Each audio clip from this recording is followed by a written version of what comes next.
Salut les amis, Captain Vintage, ravi de vous retrouver en espérant que tout se passe bien pour vous. Alors aujourd'hui, je suis en direct du Festival international du film de comédie de Liège avec une invitée exceptionnelle, Marianne Chazelle. Celle-là, elle nous fait ça mijorer tous les ans à la braderie du curé.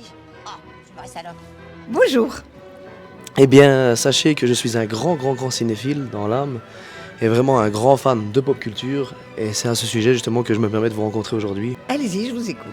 Alors, ma première question concerne un film des années 70, L'aile ou la cuisse. Avez-vous eu l'opportunité, s'il vous plaît, enfin, je voulais savoir, est-ce que vous avez eu l'opportunité de rencontrer Monsieur De Funès sur le tournage? Vous l'avez vu rencontrer? Alors, je l'ai vu puisque j'avais une petite panouille. Vous savez, il nous avait fait profiter du fait que le film se tournait pour nous faire travailler. C'était une des toutes premières fois où on faisait du cinéma. Et j'ai assisté à la scène où il se regardait dans le miroir. Je ne sais pas si vous vous souvenez, dans la caravane. Oui, bien sûr, je l'ai vu travailler. C'était incroyable, la concentration, la précision, le sérieux. Parce que ça ne le faisait pas du tout marrer quand il faisait les prises et les choses. Il était vraiment en train d'écrire comme de la musique, en fait, sa partition pour qu'il y ait ce rythme qui est très propre à son jeu. C'était formidable. Mais c'est très impressionnant et moi, j'étais très intimidée. Ok, parce que je cherchais sur Internet, est-ce qu'elle l'a vu, elle l'a pas vu, est-ce qu'elle l'a Oui, rencontré? même, je ne sais pas si vous me voyez dans le film, j'ai des couettes, je suis emmenée sur la piste de cirque. Et il y a aussi Thierry, je crois qu'il est là, il y a Christian. Et on l'a vu, bien sûr. Et puis après, quand on a joué Papy fait de la résistance au théâtre, au départ, le rôle avait été écrit pour lui au cinéma. Et puis malheureusement, il est mort avant. Alors c'est Michel Galabru qui a pris le rôle. On va partir dans un axe plus dessin animé. Quand j'étais petit, j'étais un fou malade des Astérix. Et voilà, peut-être que je me trompe, mais Bonne Mine, c'est vous? Mais vous êtes vachement calé, ça c'est vrai, je reconnais. Oui, on m'avait demandé de faire la voix de Bonne Mine.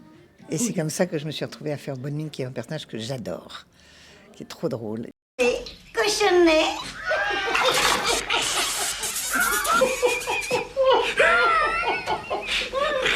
Offre une serveuse à tes amis, pendant que je prépare leur repas. Cochonnet. Vous avez lu le dernier, Astérix? Oui. Elle a beaucoup de présence, hein. Elle a un joli rôle là, dans le dernier Astérix. Et dites, dernière question par rapport à ça, est-ce que c'est plus compliqué de doubler? Je veux dire, pour vous, c'était compliqué de faire du doublage ou pas du tout? Vous étiez à l'aise avec ça? C'est-à-dire que le doublage, on en fait très vite parce que quand vous tournez dans un film, il y a toujours ce qu'on appelle la post-synchro. C'est-à-dire que s'il y a eu des problèmes de bruit, de moteur, d'avion, ou une porte qui claque ou qu'on ne comprend pas bien ce qu'on dit, comme là par exemple, il faut doubler. Donc non, ça ne m'a pas semblé difficile. Puis quand c'est un dessin animé, on est libre par rapport à la labiale, par rapport à ça. Je trouve que c'est plus compliqué quand c'est un film où il faut rentrer exactement dans le tempo et trouver l'émotion et le rythme du jeu. Dites, un film qui m'a marqué dans ma jeunesse, Les Visiteurs, comme tout le monde. Et j'ai une question vraiment, c'est une question voilà, que tout le monde se pose. Dites-moi, À la fin du 2, à la fin du les couloirs du temps. Vous avez beaucoup plus la Oui. mémoire du film que moi. Là, je vais vous dire. Lorsque Jacouille et donc Jean Reno Oui. retournent justement à l'époque de la Révolution française, Oui. et que vous restez coincé au présent, il y a plein de fans qui se demandent, mais qu'est-ce qu'elle devient Dame Ginette? Est-ce que vous vous êtes imaginé ça ou pas? Non, je me suis pas imaginé ça. J'ai pensé que elle allait continuer. Elle a gagné. Elle a l'argent. Elle est devenue riche. Mais bon, comme elle a quand même une tête de moineau, je pense qu'elle va tout claquer en l'espace d'un an et qu'elle va se retrouver dans la même situation 2 ans après. Mais elle est maligne. Alors peut-être que non. Peut-être qu'elle va s'en sortir. Peut-être qu'elle va Oui. s'en sortir. J'espère. Je lui souhaite. Qu'est-ce que vous pensez de cette effervescence autour des super-héros?